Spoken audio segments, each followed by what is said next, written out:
Hai, Assalamualaikum.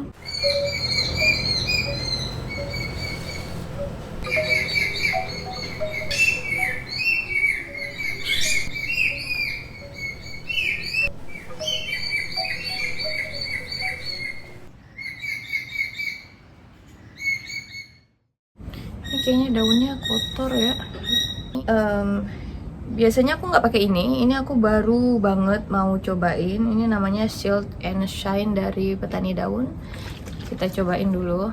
Katanya sih ini nggak perlu dilap. Biasanya aku tuh kalau pakai kilap daun pasti aku taruh kapas dulu, terus aku lap-lap dulu. Nih, before.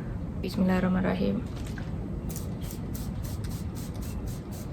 Ini sebenarnya tanamannya baru aja aku cacah. Aku dapat sekitar 3 anakan, tapi cerita mencacahnya dan perkembangan cacahannya insya Allah aku bakal cerita di lain video. Aku bakal bahas cara perawatan Alocasia Black Velvet dari pengalamanku. Oke, yang pertama gimana caranya supaya daunnya bisa sebesar ini. Oke, daun sebesar ini menurutku ada banyak banget faktornya. Faktor yang pertama bisa jadi karena memang tanamannya sudah mature. Ini aku belinya offline. Tips juga buat teman-teman kalau misalnya beli Alocasia Black Velvet offline, teman-teman bisa perhatikan batangnya. Kalau misalnya batangnya itu sudah tebal dan besar kemungkinan tanamannya memang sudah mature. Nah, tanaman yang sudah mature itu biasanya lebih siap menghasilkan daun yang besar tentu aja ya kan. Nah, di sini aku punya 3 daun. Ini ada yang paling besar adalah daun terakhir. Terus ini ada daun kedua. Daun keduanya juga ya lumayan gede. Dan ini daun pertama. Dulu sempat menguning sih waktu pertama beli, sempat menguning dan sisa tinggal 1 daun. Nah, ini alhamdulillah sih udah ada anakannya kan, kemarin aku pisah. Anakannya ada 3. Yang 2 ada 2 daun, yang 1 cuma 1 daun. Faktor kedua adalah nutrisi. Nah, menurutku nutrisi ini erat banget kaitannya dengan media tanam dan pupuk ya. Alocasia ini kalau misalnya lagi numbuhin daun baru atau lagi numbuhin tunas baru, dia tuh yang kayak rakus banget gitu. Dia kayak lebih butuh banyak air dan banyak nutrisi. Kalau misalnya kita telat atau nggak tepat kasih nutrisinya, atau airnya aja deh kurang nyiramnya, itu dia bisa langsung kayak nggak jadi numbuh.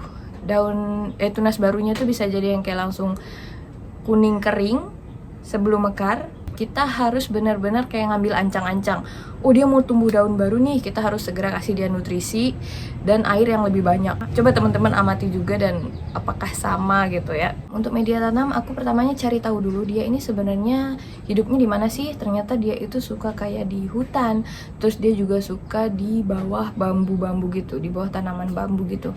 Makanya media tanam dia itu yang paling cocok adalah media tanam yang organik, yang lebih kayak daun-daun kering gitu. Karena dia adanya di situ di bawah pohon-pohon besar yang ada rontokan daun-daunnya gitu. Makanya aku ngerasa dia ini paling cocok banget sama daun bambu kering atau sama andam, karena andam sama bambu kering ini kayak beda-beda tipis gitu ya, tekstur dan segala macamnya. Tapi kalau aku pakai andam, terus aku pakai kokopit, aku juga pakai kohe. Kohenya ini buat topping doang, tapi kohe ini aku kasih setelah tanamannya itu benar-benar kuat ya, dan itu dosisnya dikit dulu pertamanya. Terus keempat aku pakai sekam bakar, aku juga pakai sekam mentah dan pakis cacah. Nah, ini hasilnya pakai Shield and Shine. Daunnya jadi bersih dan kilap banget bukan sih? See? Did you see that?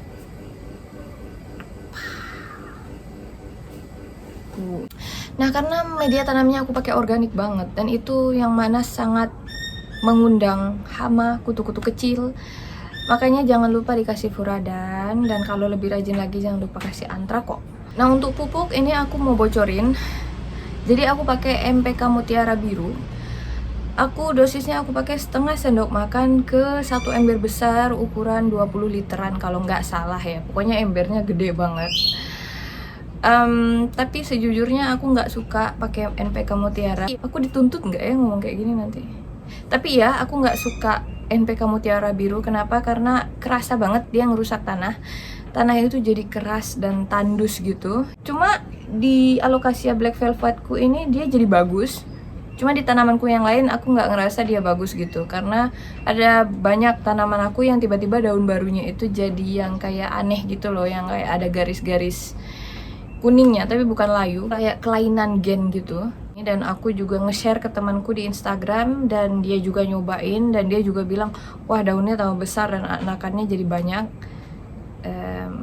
Jadi ya untuk cahaya aku ngerasa dia sangat bagus di teduh terang, dan filter sun juga bagus banget. Filter sun itu bisa kayak teman-teman pakai paranet atau taruh di bawah pohon yang gede banget, yang rindang banget, yang dia bisa kena setitik-setitik cahaya gitu tapi nggak banyak gitu, biarpun sepanjang hari, tapi kalau di bawah pohon yang teduh sedikit-sedikit itu bagus banget. Nah, aku cuma punya 2 alocasia, satu sanderiana, satu lagi black velvet ini, dan dua-duanya itu yang satu suka banget cahaya matahari pagi sekitar kenanya 1-2 jam, yang ini suka matahari sore sekitar 1-2 jam. Nah, memang aku taruhnya kan di rak di bawah tanaman lain, jadi dia memang masih agak kesaring sama tanaman-tanaman lain, baru dia kena cahaya matahari sorenya sedikit.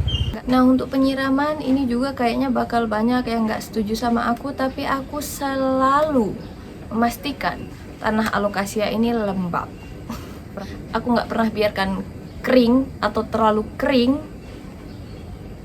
karena aku udah pernah coba kering dan dia tunas barunya kayak nggak jadi tumbuh, jadi mengering gitu. Tapi sebenarnya kita bisa ambil jalan tengah. Menurutku semua itu asal mulanya tergantung dari media tanam yang kita pakai. Aku tadi udah bilang kalau aku pakai andam dan pakai cacah yang mana itu berongga, masih lembab tapi cepat kering. Kalau media tanamnya alocasia black velvet ini pakai kayak pasir, tanah subur, dan sekam bakar, yang mana itu lebih nyimpan air dan lebih padat.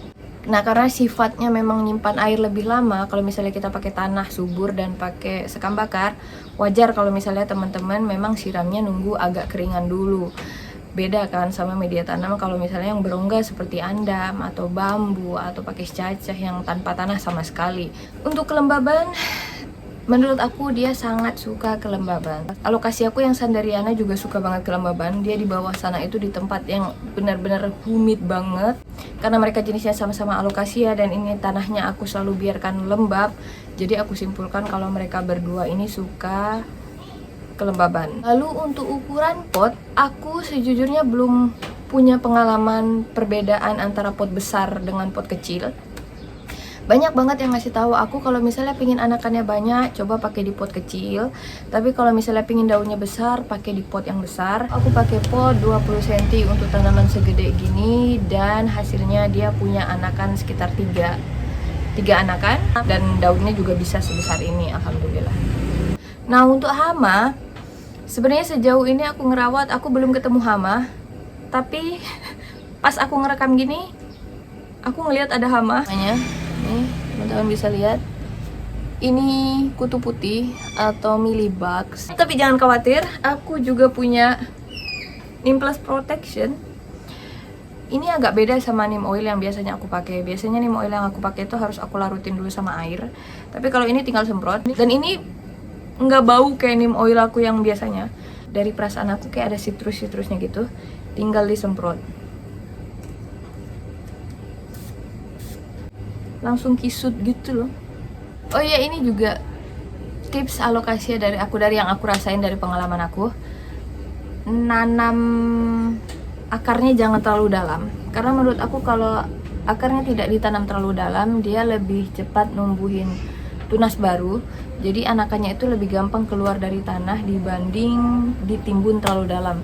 Jadi hampir mirip-mirip kayak apa ya, mirip kayak anturium. Anturium itu kan supaya tunasnya gampang keluar, kita harus agak ke atas gitu nanamnya. Nah, ini mirip lah, jangan terlalu terbenam ke bawah karena nanti anakannya bakal susah banget keluar. Oke, sepertinya itu aja yang bisa aku share dari alocasia black velvet yang gedenya lebih gede daripada kepalaku. Terima kasih sudah nonton, terima kasih sudah like, terima kasih sudah subscribe. Aku minta maaf kalau misalnya aku salah ngomong, aku juga masih belajar. Semoga video ini ada manfaatnya buat teman-teman. Have a nice day. Assalamualaikum warahmatullahi wabarakatuh. Bye.